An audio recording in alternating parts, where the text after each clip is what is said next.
Welcome everybody.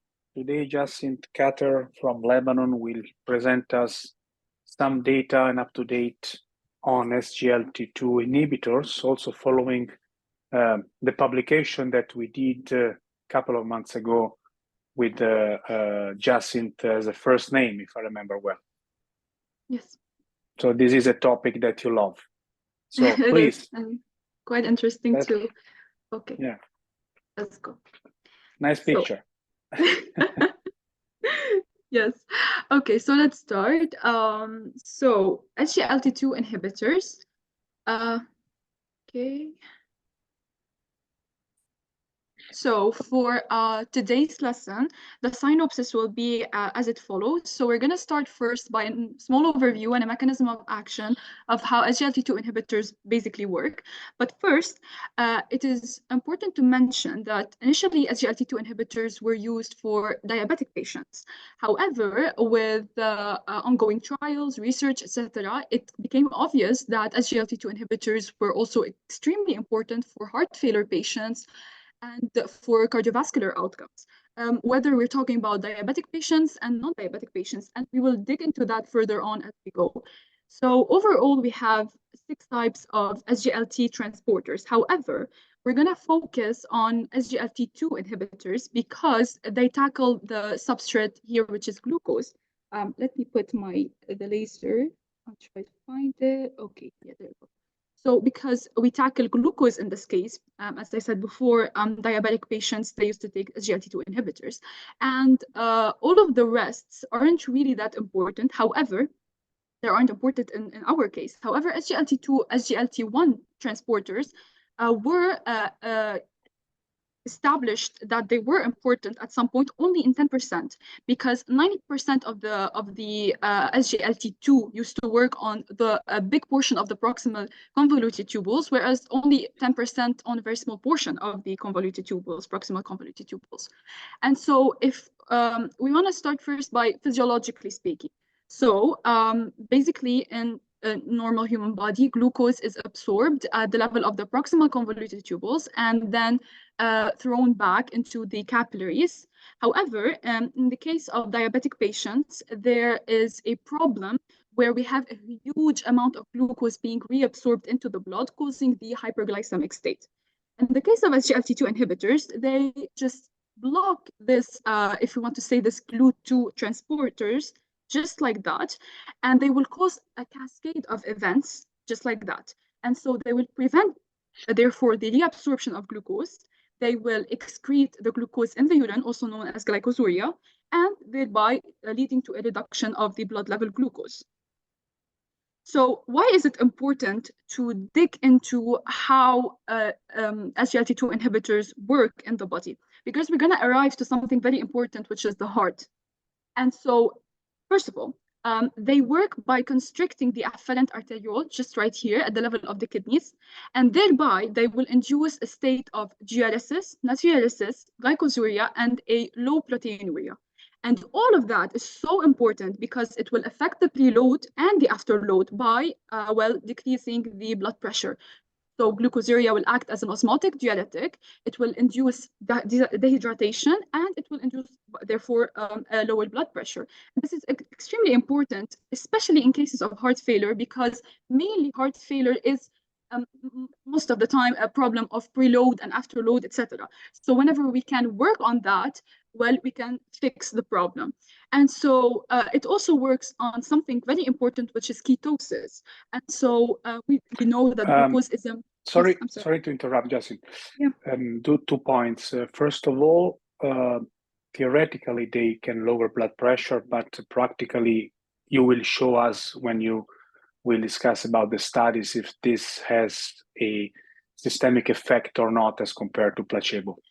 And the second thing is that I think that you shouldn't use the word dehydration, because this is a sort of, movement pathological movement of water from the extracellular to the vascular bed and then again into the kidney and losing. So I wouldn't use the word dehydration for this effect of SGLT2 inhibitors. Okay, I understand. Okay. All right, so as I was saying, SGLT2 inhibitors also they favor the presence of ketosis in the body by the increase of beta hydroxybutyrate, which is a ketone body. Ketosis will thereby increase the ATP consumption of the heart, and well, it will give the heart the energy needed to do its job. So why is it so important to mention the heart in in these terms? Well, because many studies showed that a reverse remodeling is associated with lower morbidity and mortality among patients who did take SGLT2 inhibitors.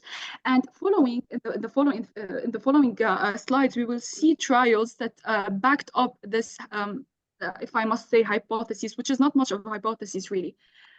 So I'm going to start first by this randomized controlled trial for dapagliflozin that showed that whenever we used this dapagliflozin, which is an SGLT2 inhibitor, there was a reduction in the left ventricular mass in patients with type 2 diabetes mellitus and left ventricular hypertrophy.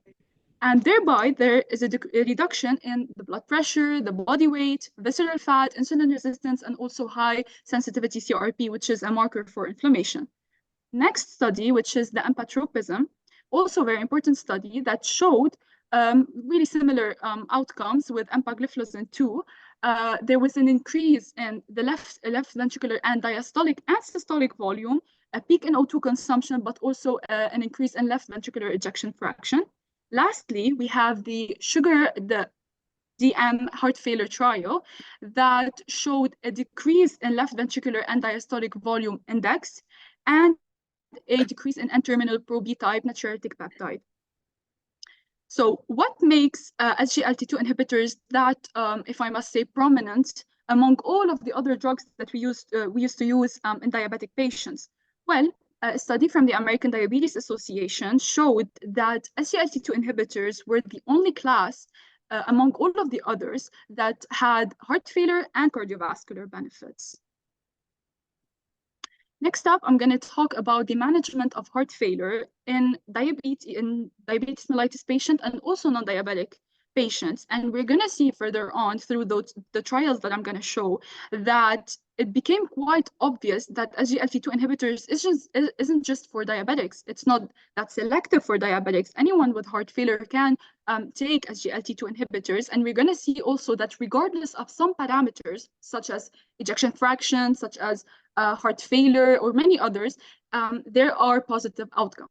You're going to see that now. So I focused mainly on 3 different trials. So we've got the EMPA-REG outcome, CANVAS, and the Declare to Me 58. So here I'm trying to compare, or the study is trying to compare the difference between a group of patients that had already established cardiovascular disease and another sample, which, well, they had only multiple risk factors.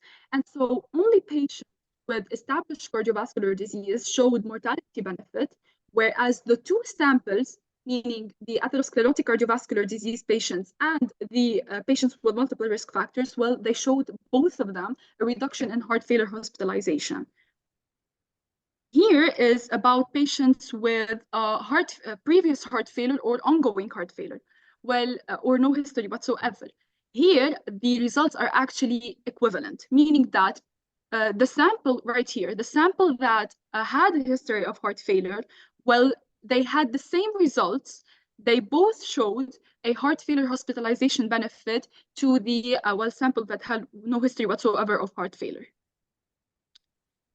Here in the EMPA-REG trial, I wanted to highlight, as you can see here in red, that regardless of the HbA1c level or the glycemic control, there was survival and heart failure hospitalization benefits among the 2 samples.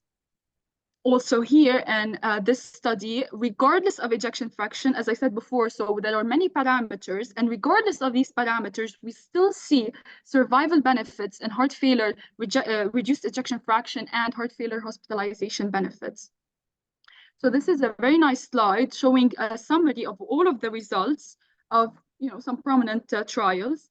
And here I wanted to showcase to you this heart failure hospitalization, that in each study we do realize that there is a decrease, a significant decrease too, in the heart failure hospitalization in these 4 studies.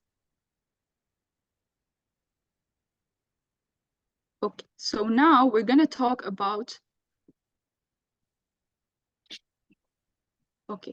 the heart failure management in diabetics and non-diabetics patients.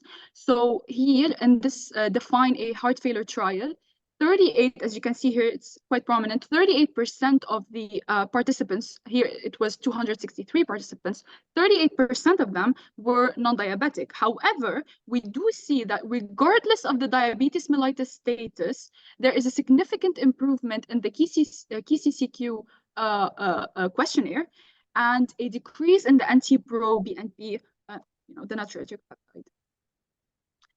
Also, this meta-analysis that actually showcased 2 important trials, which were the EMPEROR Reduce, as you can see right here, and the DAPA heart failure. It showcased that regardless of any existing atherosclerotic cardiovascular disease or any history of heart failure whatsoever for that matter, there was a reduction of hospitalization for heart failure and the progression of renal disease. So I wanted to here just mention that while also SGLT2 inhibitors, they show a very important and prominent nephroprotective outcomes. However, I did not mention that in that lesson, but I'm just mentioning it right now very fast. Okay, so as I said here, regardless of any existing atherosclerotic cardiovascular disease, but also regardless of the diabetic status, and also regardless of the HbA1c level. So there are many parameters who did not directly affect the outcomes, the positive outcomes of SGLT2 inhibitors on heart failure hospitalization. Okay. Well, what about now heart failure in preserved ejection fraction? Because we did talk a lot about reduced. So there is one trial actually quite nice that showcased that regardless of the presence or absence of diabetes, we go back to the same fact again, we did see a reduced combined risk of cardiovascular death or hospitalization in patients with HFpEF. Now, what about acute heart failure? And I do like this study a lot. It's a randomized controlled trial. 80 patients were recruited. Empagliflozin was the drug that was administered, 10 milligrams, and we've got the placebo. And as you can see here, quite a prominent percentage, 67% were non-diabetic. And as a result, it's true that there were no really significant change in whether we're talking about dyspnea, weight, the natriuretic peptide, but there was a very rigid, significant decrease in the heart failure worsening, and also the heart failure hospitalization, and also death at 60 days. Yeah, but what is this? It's a composite endpoint for the study? Yes, that's the result. It's yes. Yeah, it's an 80 patient study. So, you know, it's debatable. It's do you have this study to show the slides, to show the paper at least? I think I do. Maybe I do. Do I at the end or no? Yeah, because I adapt that in this 80 patient study, this was the primary endpoint. So okay. The primary endpoint, you should describe which is the primary endpoint of the study, and then describe other endpoints that came significant, like this one. Maybe we have to discuss if this was a play of chance or not. Okay. So we need to have more information for this study. Okay. Okay. I'll check that out. Okay. Also, a significant increase in the cumulative urinary output with a more negative balance. What is this study? No, come back. You have to stay on single slides. So what is this? Is the same study? Yeah. Yes, this is the same. Okay. EMPA response, acute heart failure. Let's go to the next. Okay, so what is previous? This is the previous one. Describe this slide, please. So here, we were seeing the cumulative urinary output because we were also trying to see the nephroprotective effect of the SGLT2 inhibitors. And so this is what do you say nephroprotective effect? I mean, this is a diuretic effect, I think. If the outcome here is a cumulative urine output, this is a diuretic effect. So it's not nephroprotective?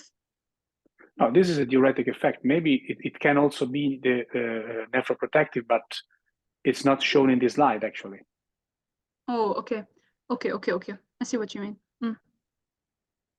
And fluid balance, okay, not significant. Not at day 4, but previously. Okay. Do I continue? Okay, but when you present the slide, you have to go into it. Otherwise, you should skip it. Okay. I think here they are showing that it acts on acute heart failure by increasing diuresis, so it acts like a diuretic. Yeah, that's the effect. The effect of the drug being diuretic. Yeah, I agree. Okay. Yeah, and it would be nice to see how is the creatinine going in this study. Try to share the slides of this study, please. Now, okay. You should have in your laptop, yeah. Okay. Because it's a new topic. We have seen these drugs working in reduction in the heart failure with reduced ejection fraction, with preserved, but acute heart failure is something new. This is a small mechanistic study, and yeah, if you have this the paper, it would be nice to see it. Yeah, 1 second. Okay. This does not count into your time, don't worry. Okay. Okay, let me share it. So stop sharing now.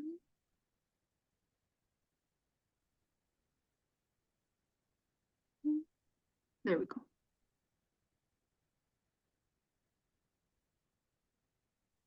Okay, this is the abstract. Yeah, do I show the whole one, the whole paper? Yeah, do you have the paper? I don't think so. I'll try to search for it. 1 second. It's free article, so you should be able to download it. Wait. Wiley, yes. Okay.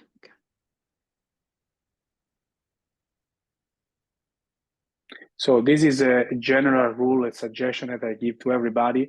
Never prepare a presentation or present slides of a paper that you have not read. So never use just the abstract, okay? Because you will skip a lot of information. Okay. Yeah, for this one, I did use just the abstract. Okay, I'll try for another time. I'll just go through it. Yeah. Okay. Okay, do you have the PDF? Just click on PDF.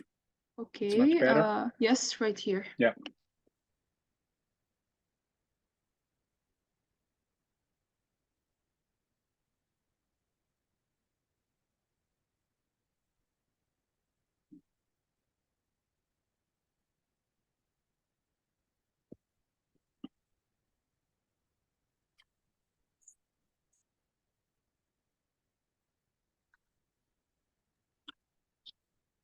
I have it. If it's not working, I can share it.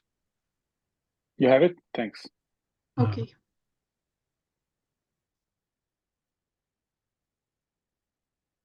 Do I okay. Can you see it? Yeah, yes. Thanks. Okay.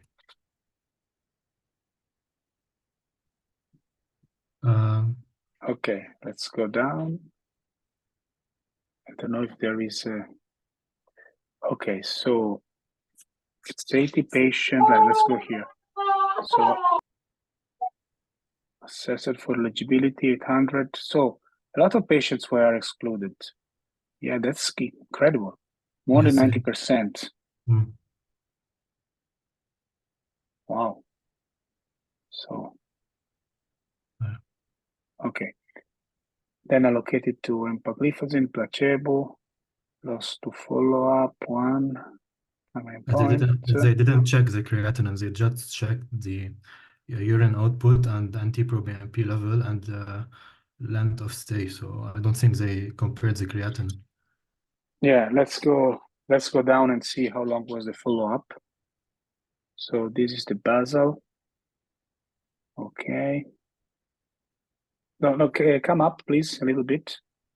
Okay, so we have up at the beginning of this table. Yeah. So we have EMPA on the left and placebo on the right. So go down.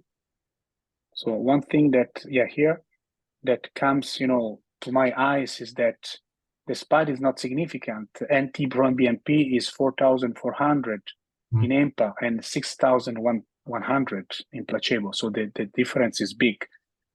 So the patients, according to heart failure parameter like NT-proBNP, is much worse for the empagliflozin.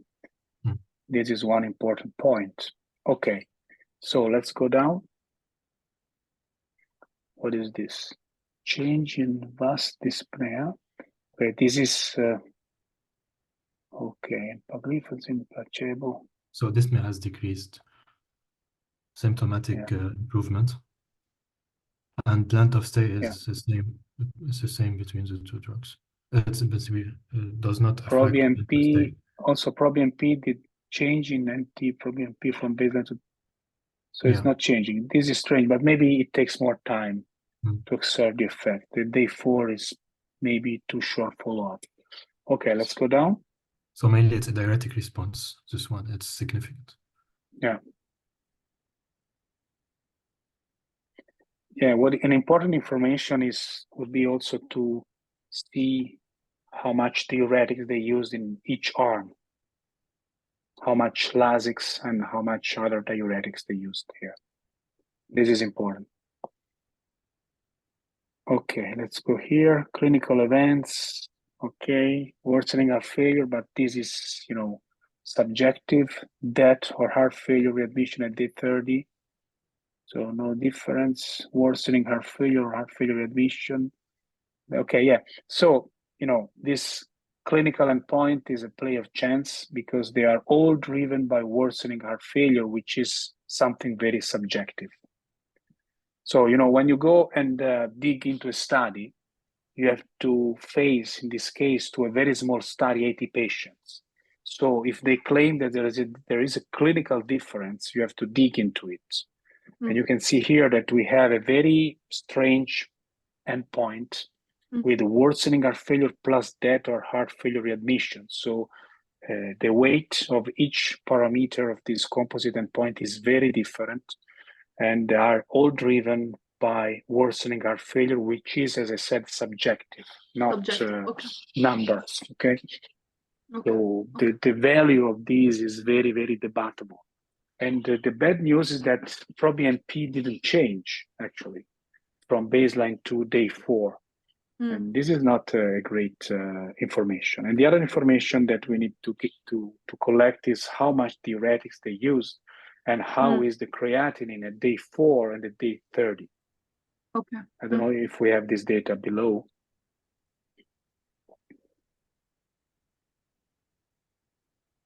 Yeah, diuretics is used 27 times. So now let's go. Just we don't have the time to read the paper, but maybe there is another figure. So this is the one that we saw that diuretic effect is there. Let's see adverse events, but yeah, this is nothing. Yeah, nothing important. It's strange that this paper was published in European Journal of Heart Failure, but it's okay. Okay, thanks. So Jesse, please is there come any back to... other? Is there any other papers on acute heart failure, or is this just the only one? I'm not aware, but no, I'm not up to date with this topic actually. I have to admit. Okay. So I'll go back to my please. slides. So in the meantime, Amit, you are with the primary PCI or what? He's not listening to us. Okay.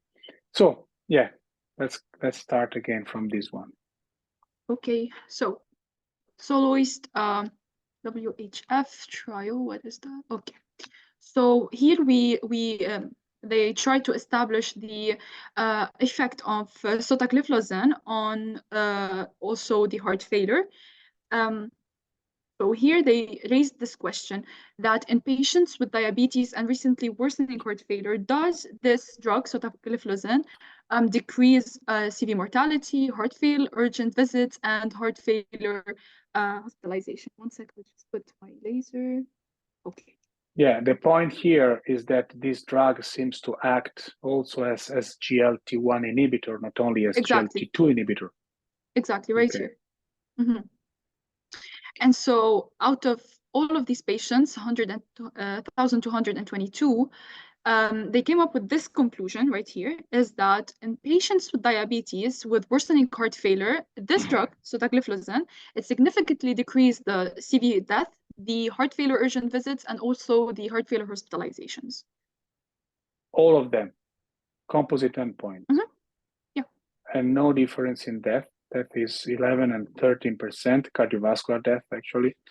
So again, reduction in worsening of heart failure, which can be, what does it mean? Heart failure, urgent visit versus hospitalization. They are, two similar patterns. So here in this composite endpoint, they count twice, but it's, the same thing, which means that the heart failure is getting worse for this patient.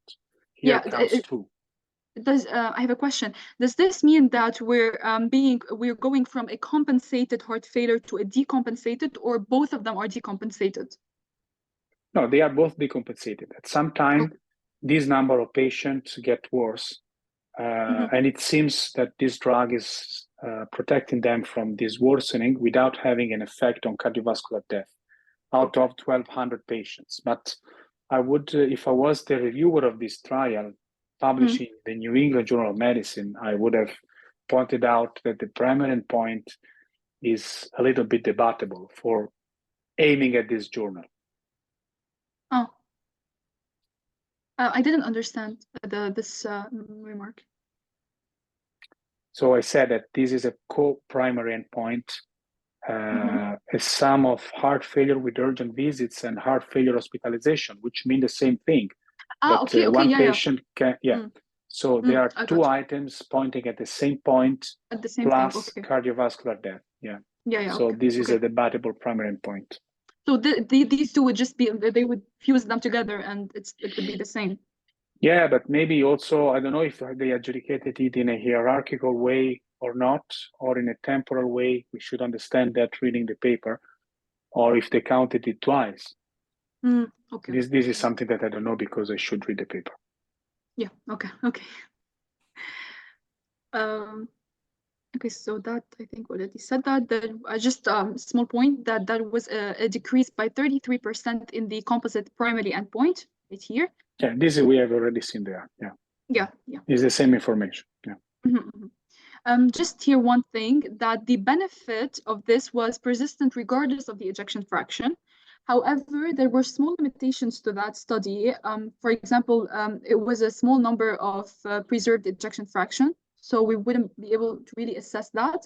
And it really ended early because of the funding issues and stuff. So. And which was the planned population for this study? Excuse me? Which was the planned population for this study? How many patients did they want to enroll? So when you don't have to respond now, but when you see that the study was interrupted before the end of the study, you should understand why, the reason, and which was the goal population and which was the percent of population actually enrolled. So this is very important.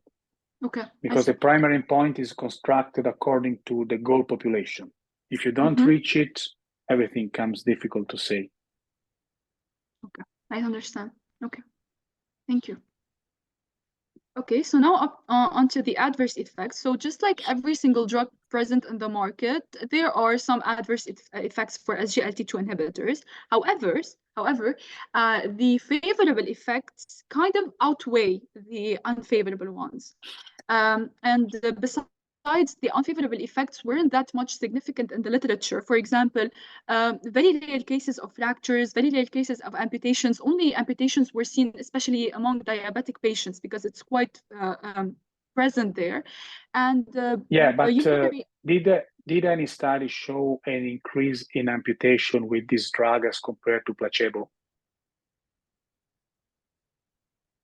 I didn't look into it. This is very important because how can you claim amputation? Increase in amputation for you in your opinion. Okay, let's say this drug showed in some study an increase in amputation. So, in your opinion, since this drug is reducing the glycemia, which is the possible cause for increasing amputation with this drug? Okay, I see. Mm. So you have to pose this question to you. Hypotension, yes, it's. I don't remember having seen any of this, severe hypotension with this drug in any trial, but you are more up to date than me, so you should look into it. Diabetic ketoacidosis, so how many patients in each study as compared to placebo? The same for fractures, same for urinary and genital infections. So these are unfavorable effects. What does it mean?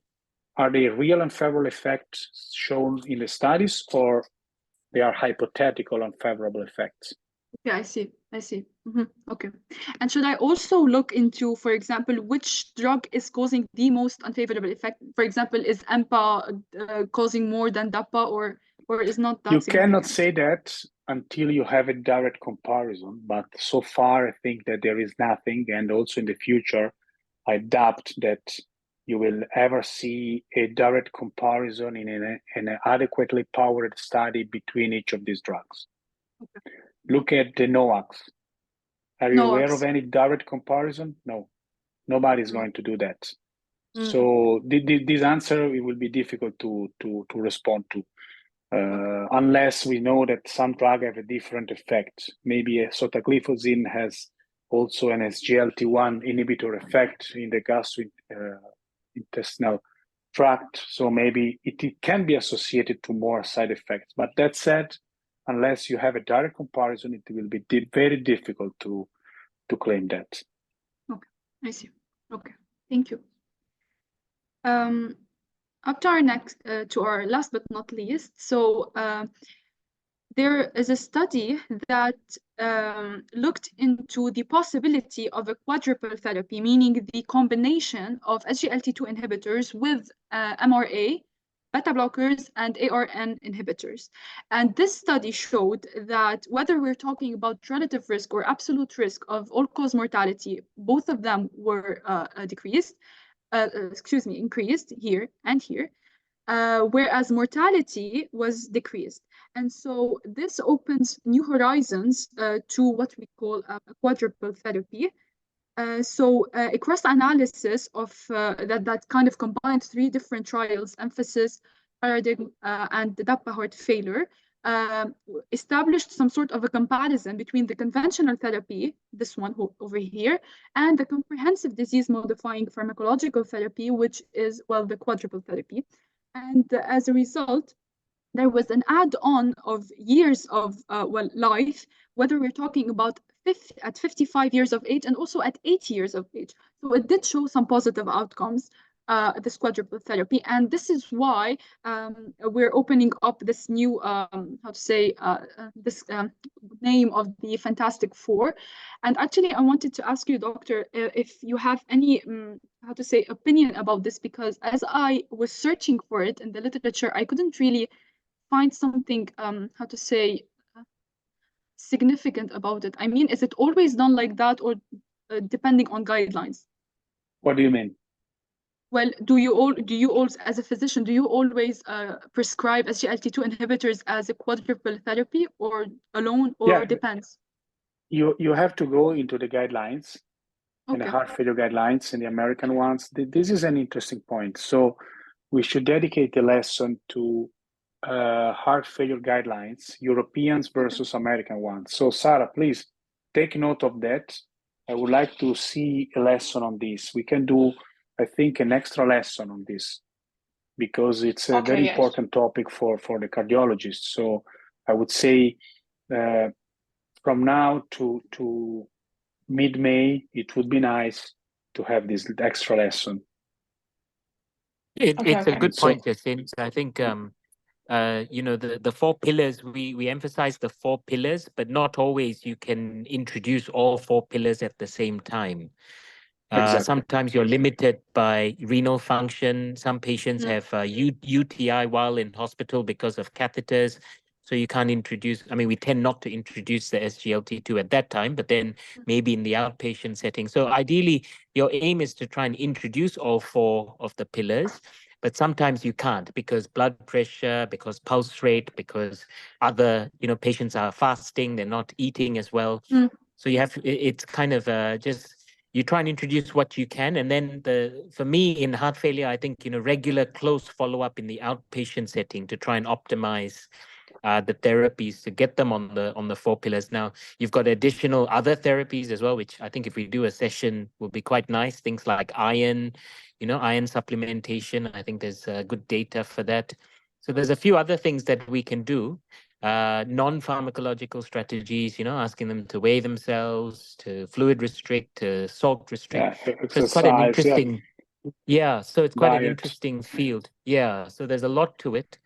But yeah, the 4 pillars are good, but not always we can introduce.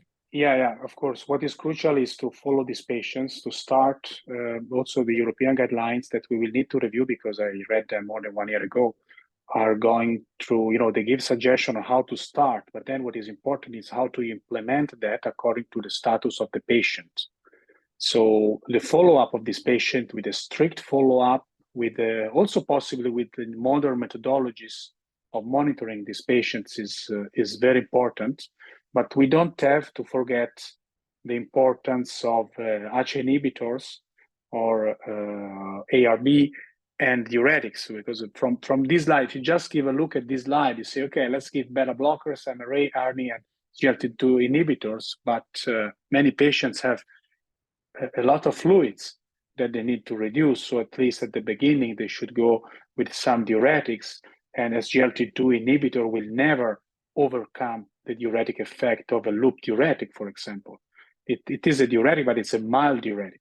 So it will be interesting to have this lesson, I think, very soon. You can do that, Jachinte. Do you have the time to prepare it? I will contact the dear Sarah. I will ask her if she can provide me with the date, and I'll see. But I would be more than happy to. You will agree. Sure. You will agree with the date. So you are you will be our heart failure specialist, and it's very important because we also have to deal with heart failure also, not only to coronary stenosis and all of that. I guess for me, we will arrange the I guess for me, that I just wondered, did you read up on the MPACT MI trial? Did you go through that earlier? But so that was of the trial that was ACC presented at ACC last week, and I think for us as interventionalists, that's quite interesting. Yeah, I was so happy. Last day, a few days ago, I started removing beta blockers after 10 years of myocardial infarction. I think patients ACC were this so year happy. So I removed beta blockers and Viagra, and contemporarily sometimes. So I think MPACT MI was the empagliflozin in the post-MI cohort, the post, kind of large MI, and actually showed, there was no improvement in terms of mortality, except you did have less heart failure exacerbations. So a bit like Paradise MI, when Entresto was, supposed to be the magic bullet, but didn't actually do much in the acute setting. So I think chronic heart failure and acute heart failure are very different. And I think I think the SGLT2s have a big role in the chronic. Bharat, you made a great point, because this is something that we said, but we never implemented. We should keep always a lesson after the big meetings on a review of the major trials that have been presented. We should do that. We should do that. Sarah, we should prepare a lesson also on that, an extra lesson, or if you want to switch somebody that would like to be postponed. I think that within 1 month from now, we should do that before EuroPCR, because after EuroPCR, there will be another one. Okay. So let's remind of this after the big meetings, which are CRT, AHA, ACC, EuroPCR, ESC, and TCT. I would say, I don't know if I forgot something, we should program after 2 weeks a lesson on the big trials coming out, a discussion about that. Yeah. Okay. Let's do that also for the future. So congratulations, Jachinte. You did a good job. I would like to know if there are questions. I don't know if Amit is still here or he started his primary PCI. Probably he went away. Any other question for Jachinte? I see that there is a message in the chat by Rima. Yeah, as I remember, there was an increase in amputation in the Canvas trial. So this is something that we should go through, just as an open point from this presentation. Jachinte, if you can just give a fast look, without preparing a slide, next time we meet, if you can remind us how was the rate of each big and consistent complication after all of this trial, if there was a significance versus placebo with these drugs. Okay, so the adverse effects and the trials that backs it up. Yeah. Okay. The most important ones, the big ones, yeah. Okay, sure. Okay, fine. So if there are no other questions, I think we can close this lesson. Okay. Thanks a lot. I don't know, Sarah, if we have to discuss, you have to say something about the papers, Sylvia, Wojciech, Yes, Bharat. so I